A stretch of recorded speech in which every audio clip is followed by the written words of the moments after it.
Welcome back to our first ever This Day in Weather History Year in Review special. This is the second part of our two-part episode where yesterday was dedicated to the events that played a role internationally that assisted in defining what has been just a gong show of a calendar year. Today is the Canadian edition.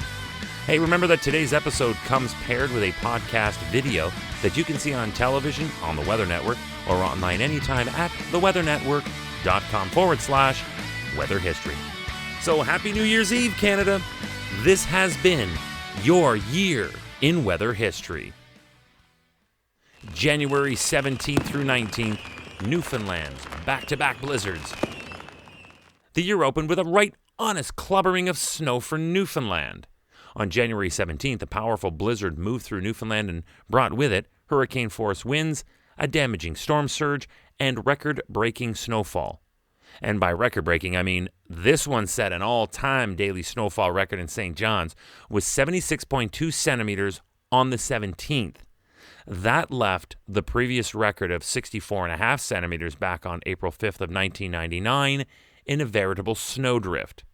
Here now are a few words from then Premier of Newfoundland and Labrador, Mr. Dwight Ball. This has been a very different weather event in our province right now. We've had quite a few in the past, but this one's very different. It's been historic, over 90 centimeters of snow, as you know, in some areas of our province right now. So it's having a profound impact on its residents, and we really do not know how much damage is done underneath, but in some cases been 15 feet of drifting. And so it's hard to determine how much damage is done, but once we get the streets, we get our communities open up again, we will be able to do that assessment. Thank you, sir. The city of St. John's was under a state of emergency for 8 days in the wake of the storm. Then, on January 19th, 300 Canadian Armed Forces troops arrived to help. June 13th, Calgary's costliest Canadian hailstorm ever. On June 13th, a hailstorm hit Calgary, Alberta, shredding siding on homes, smashing windows, and destroying farmers' crops. You know what, though? Our own Kyle Britton was there. Let's listen back to his recounting of the events. Well, the Calgary hailstorm of June 13th, 2020 will cost insurers $1.2 billion. Storm damage was concentrated throughout 9 communities in the far northeastern suburbs of Calgary and could have easily been worse had the storm not made a right turn away from the city of Airdrie. Thanks a lot for that, Kyle. And it was some kind of record-setting expensive as well. Check this out. This was a particularly devastating hailstorm for the residents in Calgary and surrounding areas. It is the most expensive insured hailstorm in Canadian history. It came out to $1.2 billion and has spurred 70,000 claims, which is some of the highest numbers of claims that we have ever seen. August 7th, Virden, Manitoba tornado. On August 7th, an EF3 tornado that was on the ground for 10 to 15 minutes packed wind speeds up to 260 kilometers per hour. It was a product of an intense series of thunderstorms in rural southern Manitoba and sadly killed 2 people while leaving another with injuries. So let's go back to that period in time now. Dozens of people are here cleaning up the wreckage from this tornado. Tammy Skelton lives nearby. She got into her vehicle and followed the tornado here and watched in disbelief. I hop in my vehicle and I start chasing this thing and watching it build and get bigger, and it hit this yard and it just exploded. It just instantly got massive. The cleanup here is going to continue on today, tomorrow, and likely for days to come. Bryce Hoy, CBC News, near Virden, Manitoba. November 15th, rare November tornado. The average number of tornadoes for Ontario in a calendar year is between 12 and 13. But because it's 2020, of course, they had to destroy that number as if it was never even a thing. More than 40 tornadoes were reported this year in southern Ontario. This not only more than tripled the annual average, but it also far outstripped any other province.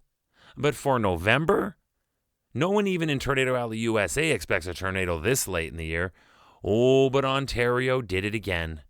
On November 15th, as strong storms rolled through southern Ontario, there was one more left to drop, and it cut a path through the northern section of the Greater Toronto Area, doing damage in the town of Georgetown. So just what happened this past year? Did something cause Ontario to go haywire with tornadoes? Or maybe did our ability to track improve suddenly?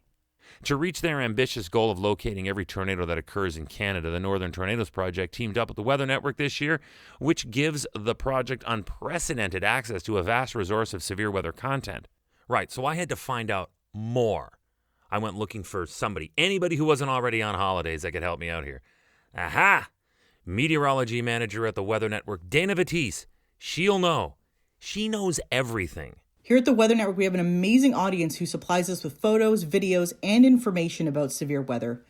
By partnering with the Northern Tornadoes Project, we're able to provide this information to them, and in some instances, we've been able to connect the project with the people who have been impacted by that severe weather.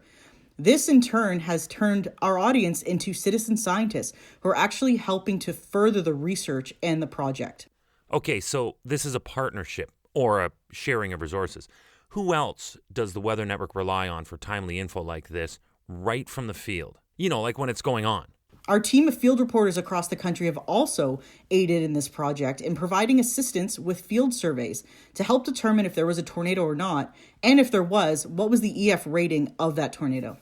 And how is this aimed to help all Canadians? By partnering with the Northern Tornadoes Project, the Weather Network is able to provide some assistance in their reach and audience to help further along the research. The research being done by the project will then in turn provide us with a greater idea of the tornado risk across the country and help us to keep Canadians safer during severe weather. September.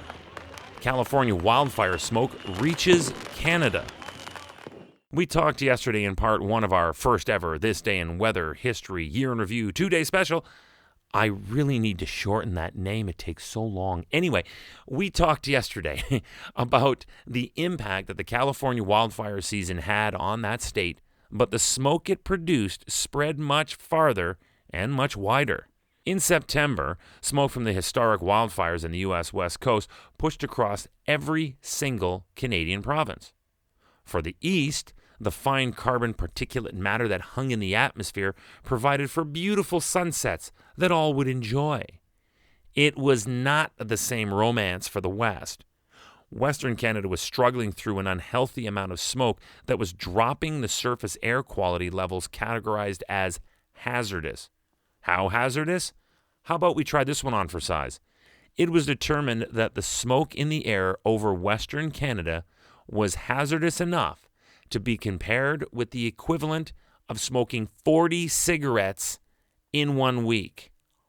Oh my gods, that makes me sick just thinking about it.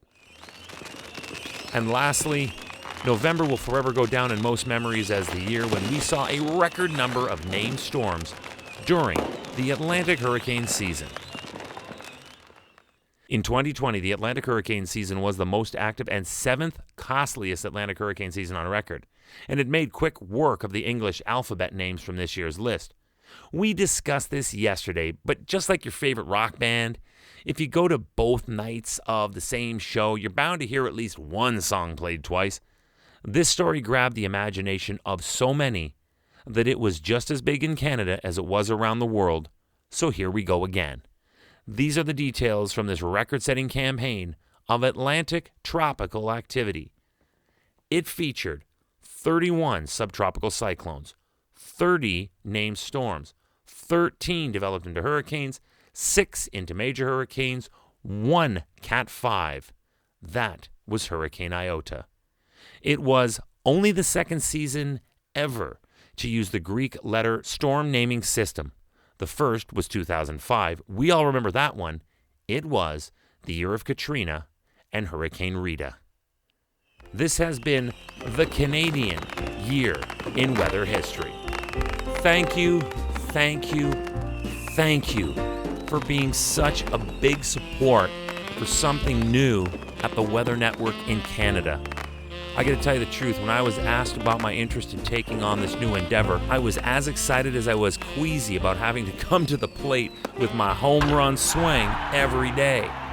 But together with my producer Steve Perko and now writer Randy Mann, along with Dahlia Ibrahim, Katie Jones, Leah Nardone, and Daksha Rangan, as well as David Hodge and James Stamos, who both work with me on the podcast video project, we are so much better prepared to tackle 2021, and we can't wait to roll out the new year.